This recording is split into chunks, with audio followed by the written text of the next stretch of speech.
ಇನ್ನು ಪುರಿ ಜಗನ್ನಾಥ ರತ್ನ ಭಂಡಾರ ತೆರೆಯೋದಕ್ಕೆ ಇದೀಗ ಕ್ಷಣಗಣನೆ ಶುರುವಾಗಿದೆ. ಕೆಲವೇ ಕ್ಷಣಗಳಲ್ಲಿ ರತ್ನ ಭಂಡಾರ ತೆರೆಯುವಂತ ನಿಟ್ಟಿನಲ್ಲಿ ಸಮಿತಿ ವ್ಯವಸ್ಥೆಯನ್ನ ಮಾಡಿಕೊಂಡಿದೆ. 16 ಮಂದಿಯನ್ನ ಒಳಗೊಂಡಂತ ದೇವಸ್ಥಾನದ ಸಮಿತಿ 46 ವರ್ಷಗಳ ಬಳಿಕ ರತ್ನ ಭಂಡಾರದ ಬಾಗಿಲನ್ನ ತೆರೀತಾ ಇದೆ. ಒಡಿಶಾದ ಪುರಿಯಲ್ಲಿರುವಂತ ಜಗನ್ನಾಥ ದೇಗುಲ 1978ರಲ್ಲಿ ರತ್ನ ಭಂಡಾರವನ್ನ ತೆರೆಯಲಾಗಿತ್ತು. ಈಗ ನೋಡಿ, ಹಾವಾಡಿಗರು ಹಾಗೆ ವೈದ್ಯರ ಸಮೇತವಾಗಿ ಸಮಿತಿ ತೆರಳಿದೆ.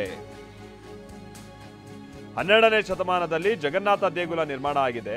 ಜಗನ್ನಾಥ, ಬಲಭದ್ರ, ಸುಭದ್ರೆ ಆಭರಣ ಇರುವಂತ ಭಂಡಾರ ಇದು. ವಿಚಾರ ಅಂತ ಅಂದ್ರೆ, ಹಾವಾಡಿಗರು ಯಾಕೆ ಆ ಭಂಡಾರವನ್ನ ಹಾವುಗಳು ಕಾಯ್ತಾ ಇದೆ ಅನ್ನುವಂಥದ್ದು ಒಂದು ಮಾಹಿತಿ. ತಜ್ಞರು ಕೂಡ ಅದಕ್ಕೆ ಪೂರಕವಾಗಿಯೇ ಹಲವು ವಿಚಾರಗಳನ್ನ ಹೇಳ್ತಾ ಇರ್ತಾರೆ. ಹೀಗಾಗಿ ಹಾವಾಡಿಗರನ್ನು ಕೂಡ ಕರ್ಕೊಂಡು ಹೋಗಲಾಗಿದೆ ಅನ್ನುವಂಥದ್ದು ಗೊತ್ತಾಗ್ತಾ ಇದೆ. ಹಾಗಾದ್ರೆ 1978ರಲ್ಲಿ ಇದೇ ರೀತಿಯಾಗಿ ಭಂಡಾರವನ್ನ ತೆರೆಯಲಾಗಿತ್ತಲ್ಲ, ಅವಾಗ ಏನ್ ಸಿಕ್ಕಿತ್ತು? 454 ಬಂಗಾರದ ಆಭರಣಗಳು ಸಿಕ್ಕಿತ್ತಂತೆ. ಸುಮಾರು 128.38 ಕೆಜಿ ತೂಕದ ಬಂಗಾರದ ಆಭರಣಗಳು ಸಿಕ್ಕಿತ್ತಂತೆ. ಆಮೇಲೆ ಬೆಳ್ಳಿ ಆಭರಣಗಳು ಸುಮಾರು 293 ಇತ್ತು. ಅದರ ತೂಕ 221.53 ಕೆಜಿ ಅಂತಾನು ಕೂಡ ಹೇಳಲಾಗ್ತಾ ಇದೆ.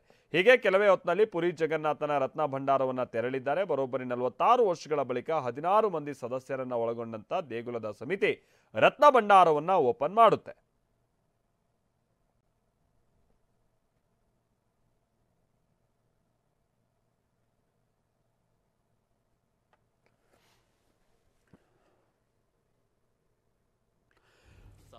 ಬಂಗಾರದ ಆಭರಣಗಳು 1978ರಲ್ಲಿ ಸುಮಾರು 454 ಲಭ್ಯ ಆಗಿದ್ವು ಅನ್ನುವಂಥದ್ದು ಗೊತ್ತಾಗ್ತಾ ಇದೆ. ಆಮೇಲೆ ಅವೆಲ್ಲ 454 ಅನ್ನೋದಕ್ಕೆ 128 ಕೆಜಿ ಅದ್ರದ್ದು ಒಟ್ಟು ತೂಕ ಅಂತಾನೆ, 1 ಕ್ವಿಂಟಾಲ್ಗೂ ಅಧಿಕ. ಇದೆಲ್ಲ 1 ಕ್ವಿಂಟಾಲ್ಗೂ ಅಧಿಕ ಬಂಗಾರ ಅಂತ ಹೇಳೋದಕ್ಕಿಂತ ಇವೆಲ್ಲ ಬೆಲೆ ಕಟ್ಟಲಾಗದ ಬಂಗಾರಗಳು. ಯಾಕಂದರೆ ಇದೆಲ್ಲ ಬಹಳ ಪ್ರಾಚೀನ ಕಾಲದ ಬಂಗಾರಗಳು. ಅದರ ಶುದ್ಧತೆ, ಪರಿಶುದ್ಧತೆ, ಅದರ ಮೇಕಿಂಗು ಮತ್ತೊಂದೆಲ್ಲ ನೋಡಿದಂಥ ಸಂದರ್ಭದಲ್ಲಿ ಈಗಿನ ಕಾಲಕ್ಕೆ ಅವೆಲ್ಲ ಬೆಲೆ ಕಟ್ಟೋಕ್ಕಾಗದೇ ಇರುವಂಥ ಬಂಗಾರಗಳು ಅಂತಲೇ ಕೂಡ ಹೇಳಲಾಗುತ್ತೆ. ಹರೀಶ್ ನಮ್ಗೆ ಇದಕ್ಕೆ ಸಂಬಂಧಪಟ್ಟಂಗೆ ಮತ್ತಷ್ಟು ಡೀಟೇಲ್ಸ್ ಅನ್ನ ಕೊಡ್ತಾರೆ. ಹರೀಶ್, ಏನು ವ್ಯವಸ್ಥೆ ಆಗ್ತಾ ಇದೆ ಇವತ್ತು ಈ ಆಭರಣದ ಭಂಡಾರವನ್ನ ತೆರೆಯುವಂಥ ನಿಟ್ಟಿನಲ್ಲಿ? ಹಾವಾಡಿಗರೂ ಕೂಡ ಒಳಗೊಂಡಂತೆ ಇವರು ಹೋಗ್ತಾ ಇದ್ದಾರೆ ಅಂತ ಅಂದ್ರೆ, ಈ ಹಾವುಗಳು ಅಥವಾ ವಿಷಸರ್ಪಗಳು ಅದರ ಕಾವಲಿಗಿದೆ ಅನ್ನುವಂಥದ್ದನ್ನು ಏನು ತಜ್ಞರು ಹೇಳ್ತಾರೆ, ಅದು ಒಂದು ಹಂತದ ಮಟ್ಟಿಗೆ ಅದನ್ನು ಬಹಳ ಸೀರಿಯಸ್ ಆಗಿ ಈ ಸಮಿತಿ ತೆಗೆದುಕೊಂಡಿದೆ ಅಂತಲೂ ಕೂಡ ಹೇಳಲಾಗ್ಬೋದು ಅಂತ ಕಾಣಿಸುತ್ತೆ. ಹೌದು ಮಲ್ತೇಶ್, ಪುರಿಯ ಜಗನ್ನಾಥ ದೇವಾಲಯದಲ್ಲಿ ಇರ್ತಕ್ಕಂತಹ ರತ್ನ ಭಂಡಾರವನ್ನ ಓಪನ್ ಮಾಡ್ಲಿಕ್ಕೆ ಕ್ಷಣಗಣನೆ ಆರಂಭ ಆಗಿದೆ. ದೇವಸ್ಥಾನದ ಸಮಿತಿಯ 16 ಮಂದಿ ಸದಸ್ಯರೀಗ ರತ್ನ ಭಂಡಾರದ ಖಜಾನೆಯನ್ನ ಓಪನ್ ಮಾಡ್ಲಿಕ್ಕೆ ಎಲ್ಲಾ ರೀತಿಯಾದ ತಯಾರಿಗಳು ನಡೆಸಿದ್ದಾರೆ. ಮುಖ್ಯವಾಗಿ ಒಂದು ನಂಬಿಕೆ ಇದೆ, ಈ ಖಜಾನೆಯನ್ನ, ಈ ರತ್ನ ಭಂಡಾರವನ್ನ ಹಾವುಗಳು ಕಾಯ್ತಿವೆ, ಹಾವುಗಳ ಒಂದು ರಕ್ಷಣೆಯಲ್ಲಿ ಈ ರತ್ನ ಭಂಡಾರ ಇದೆ ಅನ್ನುವಂತಹ ಒಂದು ನಂಬಿಕೆ ಇದೆ. ಹಾಗಾಗಿ ಹಾವಾಡಿಗರನ್ನು ಕೂಡ ಅಲ್ಲಿ ಕರೆಸಿರುವಂತಹದ್ದು. ಮತ್ತೇನಾದ್ರೂ ಅಕಸ್ಮಾತ್ ಆಗಿ ಏನಾದ್ರು ಅನಾಹುತಗಳು ಸಂಭವಿಸಿದ್ರು ಅನ್ನುವಂತ ಕಾರಣಕ್ಕೋಸ್ಕರ ಮುನ್ನೆಚ್ಚರಿಕೆಯಾಗಿ ಪೊಲೀಸ್ ವ್ಯವಸ್ಥೆಯನ್ನ ಮಾಡ್ಕೊಳ್ಳಲಾಗಿದೆ. ಮತ್ತೆ ಆಂಬುಲೆನ್ಸ್ ಅನ್ನು ಕೂಡ ವ್ಯವಸ್ಥೆಯನ್ನ ಮಾಡಲಾಗಿದೆ. ವೈದ್ಯರು ಕೂಡ ಸ್ಥಳದಲ್ಲಿ ಮೊಕ್ಕಾಂ ಹೂಡಿದ್ದಾರೆ. ಸುಮಾರು 46 ವರ್ಷಗಳ ಬಳಿಕ ಈ ರತ್ನದ ಭಂಡಾರ ಓಪನ್ ಆಗ್ತಾ ಇದೆ.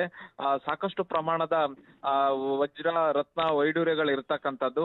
ಮುಖ್ಯವಾಗಿ 12ನೇ ಶತಮಾನದಲ್ಲಿ ನಿರ್ಮಾಣ ಆಗಿರತಕ್ಕಂತ ಈ ದೇವಸ್ಥಾನ, ಅಲ್ಲಿಂದ ಇಲ್ಲಿಯವರೆಗೂ ರಾಜರು, ಮಹಾರಾಜರು, ಭಕ್ತರು ಕೊಟ್ಟಂತಹ ಕಾಣಿಕೆಗಳು, ಕಾಣಿಕೆ ರೂಪದಲ್ಲಿ ಕೊಟ್ಟಂತಹ ಚಿನ್ನಾಭರಣಗಳಾಗಿರ್ಬೋದು, ವಜ್ರ, ವೈಡೂರಿ ಅದರಲ್ಲಿ ತುಂಬಿರುವಂತಹದ್ದು.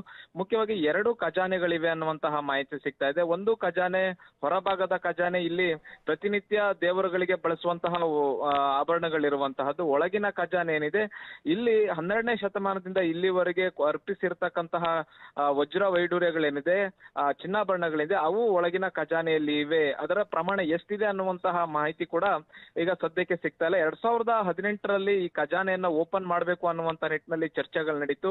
ಆಗ ಕೂಡ ಅದು ಓಪನ್ ಮಾಡ್ಲಿಕ್ಕೆ ಸಾಧ್ಯ ಆಗ್ಲಿಲ್ಲ. ಆಗ ಕೀ ಕಳೆದು ಹೋಗಿದೆ ಅನ್ನುವಂತಹ ಮಾಹಿತಿಯನ್ನ ದೇವಸ್ಥಾನದ ಸಮಿತಿಯವರು ಕೊಟ್ಟಿದ್ರು. ಆದ್ರೆ ಈಗ ಕೀ ಸಿಕ್ಕಿದ್ಯಾ ಇಲ್ವಾ ಅನ್ನುವಂಥದ್ರ ಬಗ್ಗೆ ಕೂಡ ಸಾಕಷ್ಟು ಗೊಂದಲಗಳಿವೆ. ಆದ್ರೂ ಕೂಡ ಅಕ್ಕಸಾಲಿಗರನ್ನ ಇವತ್ತು ಕರೆಸಲಾಗಿದೆ. ಹೇಗಾದ್ರೂ ಮಾಡಿ ಬಾಗಲನ್ನ ಓಪನ್ ಮಾಡಬೇಕು ಅನ್ನುವಂತ ನಿಟ್ಟಿನಲ್ಲಿ, ಮತ್ತೆ ಎಷ್ಟು ಸಂಗ್ರಹಣೆ ಇದೆ ಅನ್ನುವಂತಹ ಲೆಕ್ಕಾಚಾರ ಹಾಕಬೇಕು ಚಿನ್ನಾಭರಣಗಳನ್ನ ಅನ್ನುವಂತ ನಿಟ್ಟಿನಲ್ಲಿ ಈಗ ಪ್ರಯತ್ನವನ್ನ ಮಾಡಲಾಗ್ತಿದೆ. ಕೆಲವೇ ಕ್ಷಣಗಳಲ್ಲಿ